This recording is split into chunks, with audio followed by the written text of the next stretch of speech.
Altavoz por PBO. Llega gracias a UPAL, Universidad Privada Peruano-Alemana. En UPAL conectamos tus habilidades con el futuro. Conectamos tu creatividad con nuestro campus físico y colaborativo. Tu potencial con nuestra excelencia académica. Conectamos tus ideas con nuestros mentores. Tu estilo de vida con nuestra metodología. Porque conectar oportunidades nos conecta con el éxito. Estudia en UPAL, la universidad para los que van más allá. Conoce más en www.upal.edu.p. Licenciados por SUNEDU. Hola, soy Hernán Garrido Leca. Bienvenidos una vez más a Altavoz en PBO. El día de hoy vamos a tratar un tema que ha sido recurrente a lo largo de las últimas semanas y meses, que es la caída del PBI en el Perú, del Producto Bruto Interno. Lamentablemente ya es evidente que vamos a llegar al final de año con una tasa de crecimiento negativa. Creo que ya es muy difícil que esto se pueda revertir y estamos ante una situación crítica. El Perú va a tener un decrecimiento en su PBI después de 25 años. Ni siquiera en el año 2009, cuando el mundo se vino abajo por la crisis internacional, el Perú dejó de crecer. Crecimos 1%. El buen manejo del gobierno en ese momento y en particular del ministro Luis Carranza permitió que el Perú creciera ese 1% a pesar de lo que sucedía en el mundo.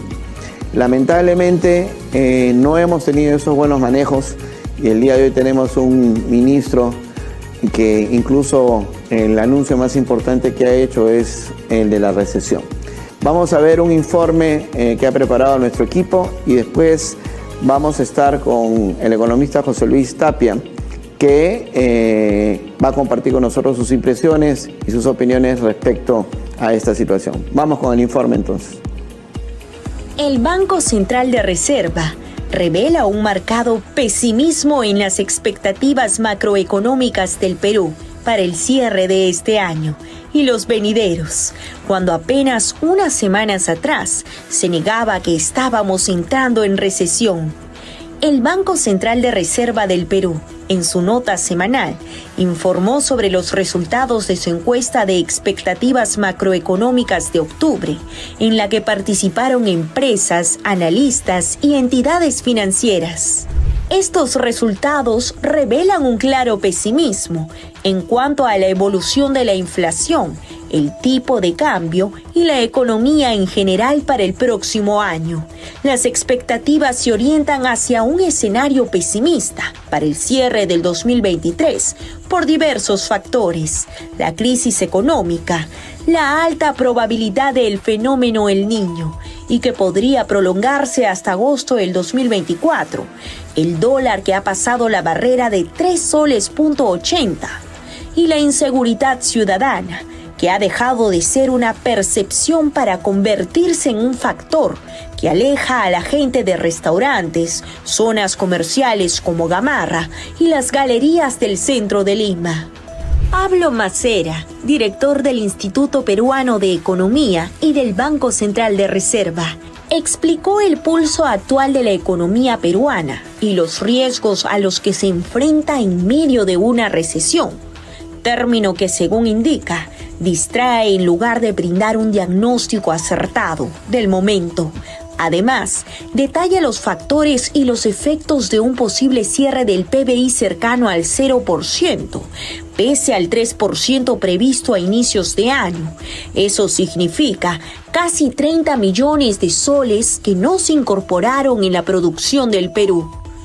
Macera coincide con el diagnóstico del por qué estamos sufriendo esta recesión y lo resume en 3 factores: el clima y las lluvias del fenómeno El Niño y el ciclón Yaku, la conflictividad en el sur del Perú y el tercero, quizás el más importante, es la caída de la confianza que ha alejado a los inversionistas privados, y eso se ha reflejado en la caída de la inversión privada del 4.5% y quizás 5% en el 2023. Según Macera, si eso es así, lo que va a quedar pendiente de corregir y lo que está más en tus manos, de forma directa, es mejorar la confianza, la cual nos puede tener encasillados la economía por un plazo mucho más largo. Bueno, tal como adelantamos, estamos con el economista José Luis Tapia, director del Instituto de Libre Empresa, para comentar esta situación tan crítica en la que estamos y sobre todo, como hacemos en este bloque Propuesta para el Perú, para hacer propuestas sobre cómo salir de esta situación y evitar que el año que viene se repita la triste situación de una caída en el PBI. ¿Cómo estás, José Luis? Muchas gracias, Hernán. Has escuchado, ya has visto el informe, está claro, algo que por lo menos en este programa ya meses atrás, diría yo, lamentablemente preveíamos, pero ahora la realidad está acá, va a caer el PBI después de 25 años. Y lo que yo insisto es en que se puede caer, que no le echen la culpa a lo que está pasando en el mundo, porque ya tenemos casos en los cuales el mundo se vino abajo y el Perú, con un buen manejo de política económica, pudo salir adelante. Dediquémosle unos primeros minutos a por qué estamos así para poder entender cómo salimos de esto. ¿Tú qué piensas? Yo creo que lo que ha pasado es que las políticas del gobierno son estatistas, y ese es el gran problema que tenemos, que se ha impuesto el estatismo sobre el libre mercado.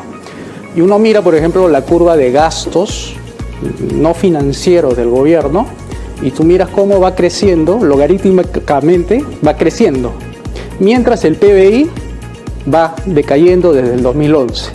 O sea, tú dirías que hay un grado de correlación entre aumento del gasto público no financiero y caída del PBI. O sea, son malas políticas, porque son políticas keynesianas, que en el mundo económico sabemos que eso tiene un momento de arranque, pero tú no puedes sostener una economía 10 años de esa manera, ¿no?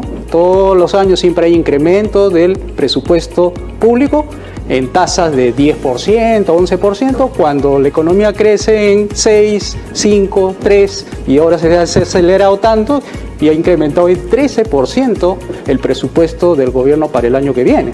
Entonces, estamos hablando de una suerte de gasto en bonanza, cuando eso debería ser al revés. Ahora, dime una cosa, ¿cómo se condice esto con la bajísima capacidad de ejecución presupuestal que tienen los ministerios? Porque aumenta el presupuesto, pero ni siquiera lo gastan y buena parte lo devuelven al Tesoro.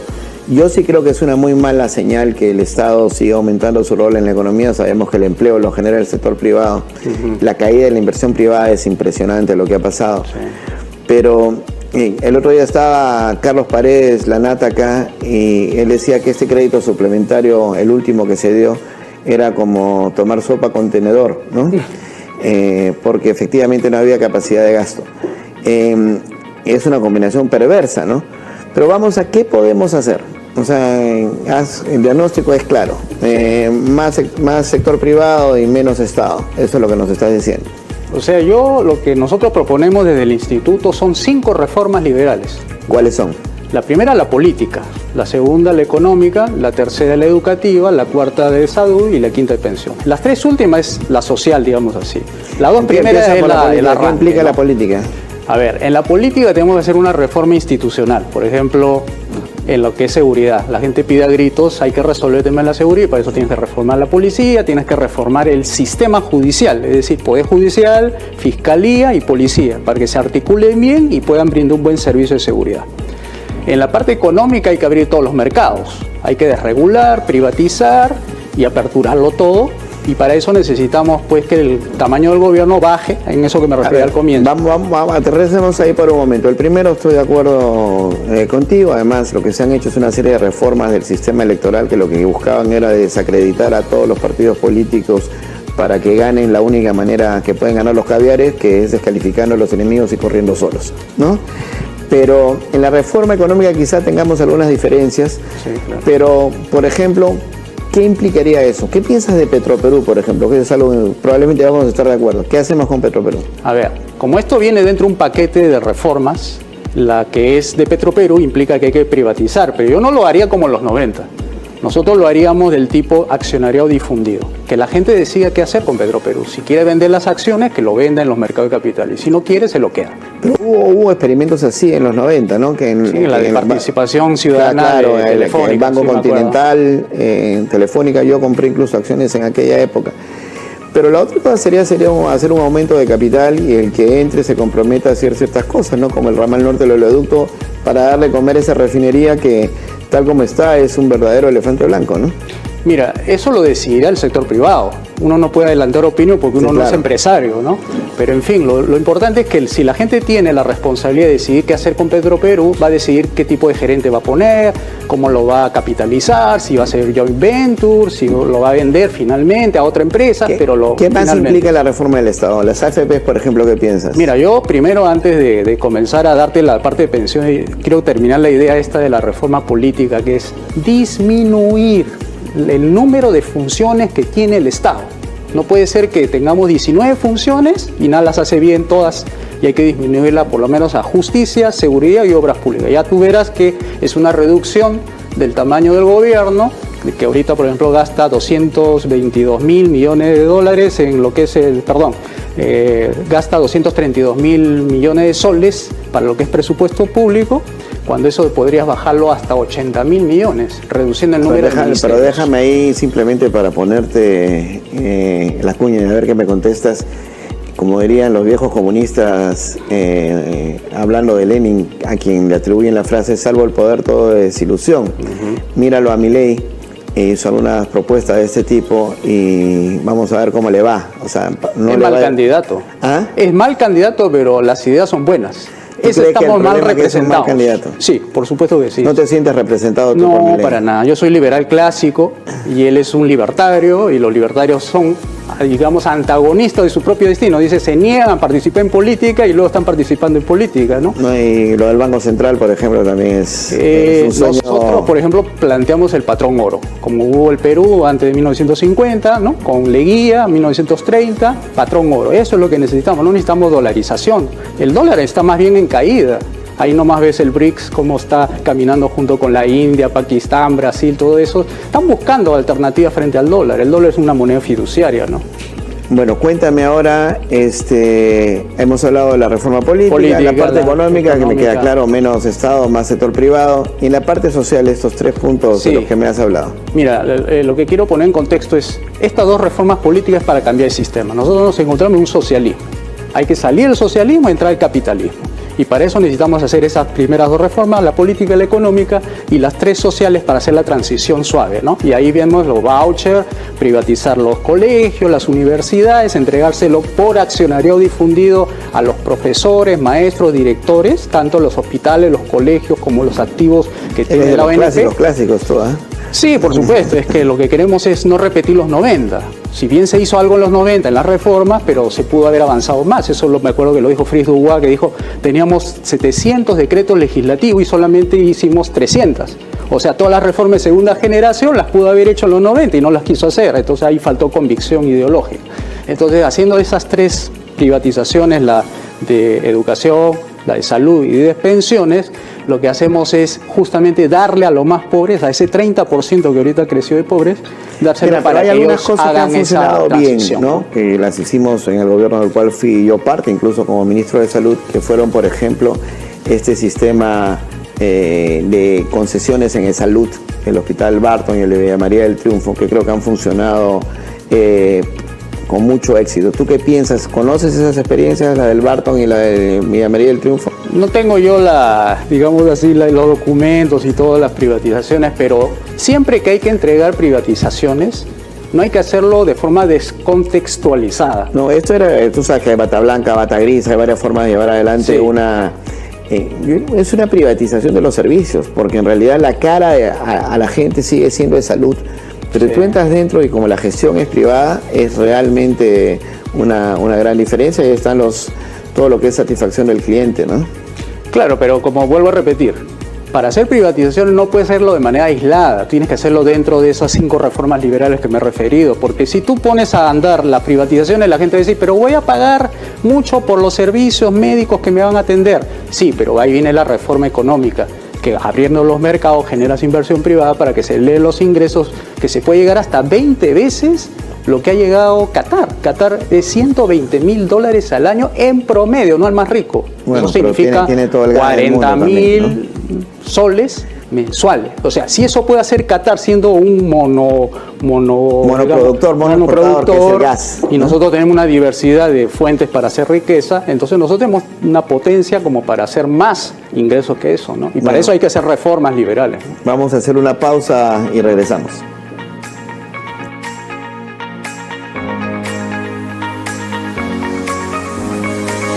En UPAL conectamos tus habilidades con el futuro. Conectamos tu creatividad con nuestro campus físico y colaborativo. Tu potencial con nuestra excelencia académica. Conectamos tus ideas con nuestros mentores. Tu estilo de vida con nuestra metodología. Porque conectar oportunidades nos conecta con el éxito. Estudia en UPAL, la universidad para los que van más allá. Conoce más en www.upal.edu.p. Licenciados por SUNEDU. El reto para restaurar tu pelo está aquí, en el Perú, en una tierra donde las plantas tienen espíritu, las melenas esconden milagros y la belleza renace todos los días. Por eso creamos Magia Andina, la nueva colección de Amarás, que lleva el poder restaurador de la naturaleza a cada hebra de tu pelo, con una potente mezcla de ingredientes como aceite de sachainchi, queratina y antioxidantes. Bienvenida a la magia de restaurar tu pelo una y otra vez. Amarás Magia Andina, tan única como tu pelo y tu Perú. Descubre nuestras tarifas increíbles para noviembre. Viaja seguro y cómodo a Trujillo desde 29 soles. Compra ya en agencias, Fonobús al 311-5050 o en www.cruzdelsur.com.pe. Si haces deporte, tenlo a la mano. Si trabajas con tus manos, tenlo a la mano. Si tienes hijos pequeños, tenlo a la mano. Siempre es mejor tenerlo a la mano. Fabricado en el Perú con la reconocida fórmula alemana, Irudoid es tu aliado contra golpes y hematomas. Irudoid, tenlo a la mano, con la garantía de Deutsche Pharma. El reto Sapolio. Si 2 equipos de limpieza desinfectaran los baños de un estadio con lejía, Sapolio y Clorox, ¿qué marca vencería? En pruebas de laboratorio, una de estas lejías eliminó el 99.9% de virus y bacterias causantes de enfermedades. Y la otra también. Lejía Sapolio desinfecta igual que Clorox y sale más a cuenta, porque ahora trae más contenido a un mismo precio. Todo empezó con una idea. Identificar una necesidad y aprovecharla. Fuimos los primeros. Y tenemos la experiencia para hacerte el mejor. Los medios han cambiado y seguirán cambiando, pero la creatividad sigue siendo la misma. En un tiempo donde publicar es compartir, todos quieren ser.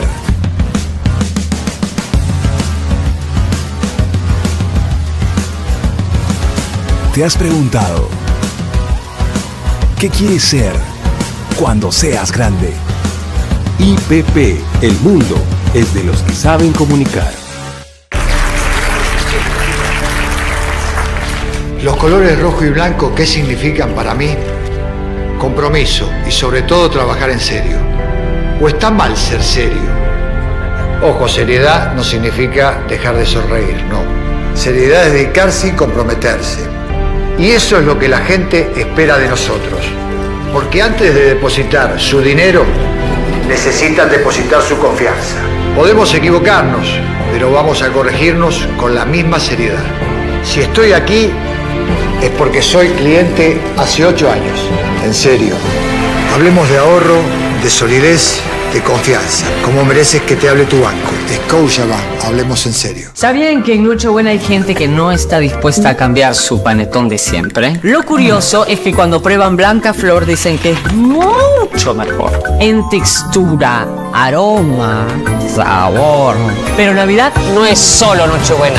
También hay otros momentos para probar un panetón más rico. Por ahí que esta Nochebuena lo pones en tu mesa.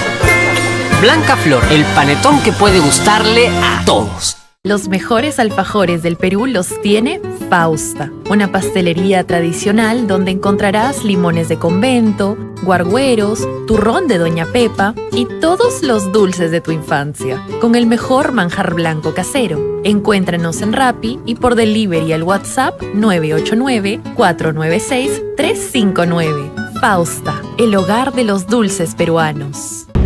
Mi nombre es David Levy y hace más de 22 años que viajo personalmente a los lugares más remotos del mundo para conseguir las más exclusivas, tradicionales y modernas alfombras. Mi relación personal con los mejores proveedores le asegura a mis clientes las más finas alfombras a los mejores precios del mercado, como esta alfombra Bocara a $900. En Consorcio Persa, nuestra pasión son las alfombras y nuestra misión es brindarle a nuestros clientes el servicio personalizado que se merecen. Visítanos en Avenida Comandante Espinar 451 Miraflores o en nuestra web www.consorciopersa.com. Consorcio Persa, lo mejor del Lejano Oriente para tu hogar. Propuesta para el Perú en Altavoz por PBO. Bueno, continuamos ahora con nuestro bloque de propuesta para el Perú con José Luis Tapia y vamos a aterrizar un poco y tratar de hacer propuestas concretas. Hace unos minutos me decías que una privatización hay que contextualizar. Yo como ministro de Vivienda, por ejemplo, muchos me insistían en privatizar Sedapal y a veces es mi problema con los liberales como tú. Y me ha gustado esta bisagra que hemos encontrado, que es con la contextualización, porque yo decía, por ejemplo, no a la privatización de Sedapal, pero bienvenida a la inversión privada. ¿Qué fue lo que hice? Y que creo que se puede seguir haciendo es, tú dejas Sedapal como está, pon buena gestión, como creo que pusimos nosotros, pero buena parte de las obras adicionales, por ejemplo, Lima necesita entre 3 y 8 metros cúbicos por segundo de agua adicional, 4 en el norte y 4 en el sur. Y yo lo que he propuesto, y quiero tu opinión liberal, es hagamos un concurso de lo que se llama compra de agua en bloque. A mí lo que me interesa es que me pongan 4 metros cúbicos de agua para el sur de la ciudad. Y yo lo que voy a hacer es voy a llamar una licitación. Digo, acá hay un reservorio en Villa María del Triunfo, entran tantos metros cúbicos de agua, yo al que me lo llene al menor precio, a ese le voy a comprar el agua. A mí no me interesa si tú haces una desaladora, si haces la danza de la lluvia, si haces llover a las nubes, a mí me pones el agua. Eso funcionó muy bien. Tahuada, La Chira, la planta chiquita que es un juguete de Santa María, Huascacocha, la nueva planta de La Tarjea en Huachipa, todo eso se hizo con este esquema. ¿Eso es parte de lo que tú con una visión liberal incluirías o te parece que eso es una reforma tibia que hay que desaparecer Sedapal? Ya, yo te diría lo siguiente, eso que tú has explicado, que tú como labor política lo has hecho muy bien, eso hay que dejarse al sector privado. Tú no puedes adelantar opinión sobre dónde debe ponerse determinadas fuentes de agua. Lo que hay que primero es sincerar el precio. Yo creo que Sedapal tiene un problema de precio. ¿Cómo es posible que la gente pobre compre 10 veces lo que está comprando en una residencial? ¿Eso qué quiere decir? Que el precio de mercado libre es el que la gente compra en los cerros. En 10 soles metro cúbico versus uno... ¿Y qué significa el 1? 1.20. ¿Qué significa el 1? ¿Qué significa? Que ese es un precio subsidiado. Entonces estamos subsidiando un precio del agua de zona residencial cuando debería estar a 10 soles. A ver, no necesariamente yo. Ahí estás en desventaja porque yo tengo mucho más información. Pero dime que si eso no es un punto a ver, yo sí creo que es terrible. O sea, en los cerros se paga 10 soles metro cúbico, en Talara o en Paita se paga 15 y 18 soles metro cúbico. Claro. Entonces eso, por supuesto, es una aberración. Lo cual significa que los ricos, los ricos deberían pagar lo que paga el pobre. Ahora, eso cuando yo te digo que necesito el agua en el sur, eso es una realidad, son números. Y por eso te estoy diciendo, el sector privado decidirá si hace la danza de la lluvia o pone una desaladora. Pero aquí viene la praxis revolucionaria, ¿no? El oficio.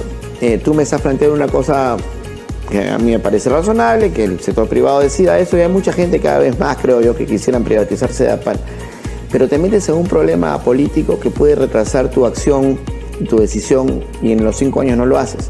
Que si haces lo que hice yo, pues lo hice. Claro. Dejas ahí al monstruito, tratas de manejarlo lo mejor posible y de ahí te vas a privatizar digamos estos satélites. Finalmente lo que vas a conseguir, el resultado final es el mismo.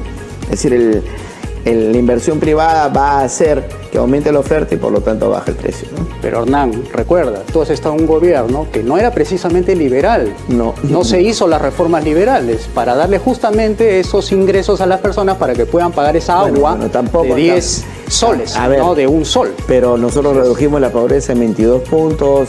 Muy bien. Lo poco que han hecho, muy bien. Se te concede a ti digamos, las gracias en nombre de las personas que se han beneficiado de eso. Pero pudieron haber hecho más. Sí. Entonces, si pudieron haber hecho una reforma... Eso tiene solución, vota por nosotros en el 2026. Cuando sean liberales. Entonces, las reformas, estas que te he hablado, las 5, tienen que ir juntas, no puede ir por separado. O sea, la privatización no puede ir separado de la política ni de la económica, ni de la social. Háblame de las AFPs, que fue tu quinta reforma y no la hemos tocado. Supuesto. ¿Qué piensas que se debe hacer ahí? Ahí tienes que abrir el mercado.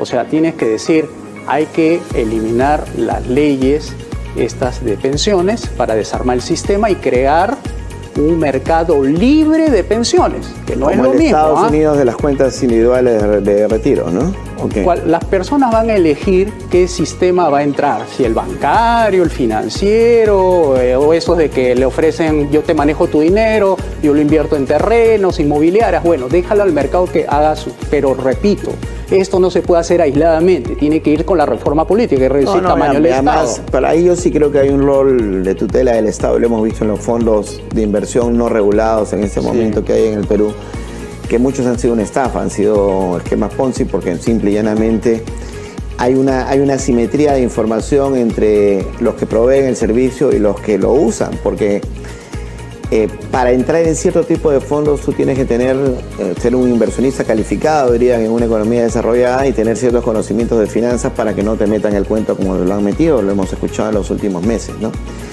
Y yo estoy de acuerdo contigo que hay que liberar. Y ahí quizá te quiero tocar un tema importante. El sector financiero. O sea, yo soy una persona que cree así como tú hablas del Estado, creo que hay otro efecto perverso en la economía peruana que son los oligopolios, ¿no? Claro, entonces se habla del club de la construcción. Este es el mundo del club de los oligopolios, no el club de la construcción. Exactamente. Y uno de los oligopolios más fuertes es el sector financiero. Pueden decir lo que quieran, yo no estoy hablando de estatizar la banca, estoy hablando de aumentar la competencia. ¿Tú qué piensas? Mi tesis de doctorado fue sobre concentración en el sistema bancario financiero. Un país donde en Chile nadie puede tener más del 20% de los depósitos y colocaciones. Para tenerlo tienes que tener un permiso especial del Banco Central de Reserva, que allá es el regulador. Y en un momento, y aún así llegas a 30, y en un momento el Banco Central Hispano pasó y lo obligaron a vender una participación. En el Perú tienes, para empezar, un grupo que tiene 2 licencias de banco, lo cual no está prohibido teóricamente, y que controla el 35-36%, 34-35% de los depósitos y colocaciones y más del 75% de las transacciones. A ver, ¿qué hay que hacer? ¿Qué hay que hacer? Y nos dicen que eso es mercado, que eso es capitalismo, que un país como este, que nadie le ha puesto ninguna restricción, pero eso para mí es perverso. ¿Tú qué piensas? Hay que derogar la ley de bancos. Sí, los liberales pensamos en que las leyes... dejar crecer el pelo un poquito y un poquito a lo Milei, creo. No. Está muy bien. Lo digo porque lo que pasa es que nosotros tenemos una propuesta bien concreta. A ver. Es decir, para hacer las reformas liberales tú tienes que enviar gente a derogar leyes malas, y esas leyes son las que crean los oligopolios famosos que tú estás señalando. Por ejemplo, para no hacer comparaciones tan perversas, el caso de Panamá. Es una economía de 4 millones de habitantes y tiene 66 bancos. Nosotros somos una economía de 33 millones de habitantes y tenemos que tener 16 bancos. Nosotros creemos que la ley es el problema. Así como la ley de pensiones, la ley del sistema, hay que derogar todas las leyes que hagan que concentren justamente eso que tú te opones. Pero para eso hay que abrir los mercados, y eso se abre derogando las leyes malas. Todas las leyes controlan la economía. Y eso pasa también por derogar y también sacar del camino a todas estas entidades reguladoras. Porque, ¿qué regula? No me vas a decir que la Superintendencia de Banca y Seguros defiende para nada, estamos totalmente de acuerdo. Entonces hay que derogar la ley que crea los bancos, la ley que crea la Superintendencia, la ley que crea los Sinermin, la ley que crea una serie de entidades estatales que lo que pasa es que en una economía como esta, por ejemplo, vamos a hablar del sector eléctrico, ¿no? Yo creo que no puede haber una integración vertical en principio, porque genera pues una posición de dominio de mercado entre el que genera, el que y el Pero que si está abierto el mercado, puede entrar y salir quien quiere. ¿Por qué te opones a eso? ¿Por qué te opones a la libre competencia? Porque ahí viene el tema de la cuestión de la simetría de las posiciones. Es decir, tú tienes una minoría organizada y una mayoría desorganizada. Y es ahí donde no funciona la mano invisible. ¿Por qué? Si se puede importar electricidad de otros países, ¿cuál es la oposición ahí? Bueno, el Perú tiene una línea de transmisión con Ecuador que no hemos podido utilizar. Ojalá lo utilizáramos, podríamos hacer una integración con el norte de Chile, que hoy día tiene costos muy bajos. Pero se puede importar electricidad. No estoy de acuerdo. Hay que abrir el mercado, hay que derogar la ley de electricidad, por ejemplo. Yo no tengo ningún problema con eso. Pero vamos a un tema más picante, la minería. El subsuelo y la superficie. Artículo 66 hay que derogar. Ese artículo es perverso. Todo lo pone en manos del Estado. Las comunidades campesinas de alguna manera son perjudicadas porque a los grandazos. ¿Tú estás de acuerdo en que el dueño del suelo, de la superficie, es el dueño del subsuelo? Bueno, hay dos versiones, mira. La versión anglosajona dice, todo lo que está debajo del suelo es mío. Y hay la versión francesa, la de Turgot, la que dice, el que lo descubre se lo queda. Yo diría que hay que combinar ambas, ¿no? Para que sea el que lo descubre. Desarrolla un poquito más, ¿cómo lo...? A ver, supongamos que el campesino no sabe que existe ahí yacimiento abajo. Litio. No sabe. Pero hay un emprendedor por ahí que se da cuenta que le han dicho, le han avisado que por ahí hay algo. Empieza a hacer un forado. Perfora y descubre. Con la actual artículo 66 él no se podría ser adjudicado ese yacimiento. Sí, porque el artículo te prohíbe, tiene que pasar por el Ministerio de Química. Así es, tiene que pedir el petitorio, la concesión y te lo dan. Ya, bueno, entonces derogas esa ley y por derecho de haber descubierto te quedas. Ahora, ¿cómo sale? O sea, ¿cambiarías tú el sistema de petitorio y concesión por un derecho de descubrimiento, una cosa así? Así es, como debe ser. Una vez que ya empieza a hacer los tajos ahí, empieza a pedirle permiso al de arriba, ¿no? Oye, mira, comunidad, oye tú. Para eso también hay que derogar la ley de comunidades campesinas, porque es perversible. Esa es una... Sí. Tú sabes que en el gobierno de Alan García, y voy a contar una cosa, en un momento discutimos entregarle la propiedad del subsuelo a los propietarios de las comunidades campesinas. Sí. Y hacer un esquema por el cual pues ellos decidan si quieren que se explote y recibir una cantidad importante de dinero, olvídate de canon ni nada, propiedad. Sí, propiedad. Y que fueran los propietarios. Y se hizo una votación, digamos, informal ¿En la comunidad? No, en el Consejo de Ministros. Y bueno, aquí lo cuento. Alan García, Lucho Carranza y yo estuvimos a favor. Y todos los demás en contra. En contra. Y es un ensayo que hizo el presidente García. Pero yo sí creo que es una reforma verdaderamente revolucionaria. Por supuesto. Ahora, después he hablado con mineros. Que se oponen. Y además, pero algunas cosas, escúchame, yo soy a favor de la idea. Pero me explicaba, por ejemplo, que hay recursos que están en más de un distrito, en más de un departamento, y había problemas de superposición de intereses, a quién se lo das. Y claro, son cuestiones prácticas que creo que no han sido trabajadas. Si fuéramos capaces de trabajar esas cosas. Por ejemplo, ahí darle a una empresa privada que haga la demarcación territorial y que saque la verdadera, digamos, la estructura. Claro, porque el IGMED y tienen que hacer eso no es su tarea. El gobierno no está para hacer negocios, ni para dar concesiones, ni mucho menos. Que se enfoque en justicia, seguridad y obras públicas. El resto déjalo al mercado y va a encontrar sus nichos ahí. Entonces, derogando el artículo 66, abriendo todos los mercados, haciendo que el Estado se reduzca. Y nosotros estamos haciendo una propuesta también bastante agresiva, un solo impuesto. El IGB, un solo impuesto te cubre ¿No hay impuesto a la renta? No. Y eso sería atractivo para atraer justamente inversiones al Perú. Cero impuesto a la renta. Claro, como ocurre en Hong Kong, como ocurre en muchos países, pero un solo impuesto, nada ahora más. No tenemos tiempo, pero vamos a seguir debatiendo porque incluso para lo que tú estás planteando, el Estado no llega. O sea, el Perú tiene 96.000 centros poblados, 85.000 tienen menos de 150 habitantes. Y si tú haces una racionalidad estrictamente económica, nunca vas a llegar. Porque te cuesta entre 4 y 10 veces más ponerle agua y desagüe, energía a un pueblo de 150 que uno de 2.000. Y lamentablemente tenemos 1.800.000 peruanos que viven en esos 85.000 centros poblados de menos de 150 habitantes. Y ahora, pero no va a llegar en las actuales condiciones donde abarca mucho y poco aprieta. Tenemos que reducir para que haga mejor cobertura. O sea, no estamos diciendo, el Estado se tiene que reducir a un tamaño que no haga nada. No, nosotros estamos diciendo así. Reducir las funciones donde no funciona y ampliar las otras que sí debe funcionar. ¿Cuál? Justicia. Hay que ampliar seguridad en las calles, hay infraestructura, hay que ampliarlo. O sea, reduces, pero amplías. Y esa es la cobertura que normalmente no se va a hacer. Bueno, nos ha ganado el tiempo, José Luis, pero hay un tema importante simplemente para revisitarlo en una próxima oportunidad, que es el tema del presupuesto nacional de la República y cómo se hace. Agarras el año pasado y prácticamente reproduces. Entonces, si partes de eso, allí está el meollo. Como corto esa estructura presupuestal y paso una nueva estructura más alineada con lo que tú estás planteando, que estoy de acuerdo. Lo que yo creo que esa transición a la que nos remitiría un plan como el de ustedes, los liberales, podría ser traumática. Pero, digamos, en la esencia estamos de acuerdo en varias cosas. Un pequeño apunte nada más. Este plan, este programa no es mío. Esto lo ha hecho República Checa con el presidente Václav Klaus, que incluso tiene un paper que se llama ¿Cómo desmantelar el socialismo?, para información de tus seguidores. Está bien, bueno, muchísimas gracias. De todas maneras es un debate muy rico y creo que para eso estamos acá, para hacer propuestas para el Perú y escuchar todas las opiniones, menos la de los caviares. A eso sí, acá no entran, me lo dejan afuera con Guachimán. Nos vemos en el siguiente bloque de Inventado en el Perú.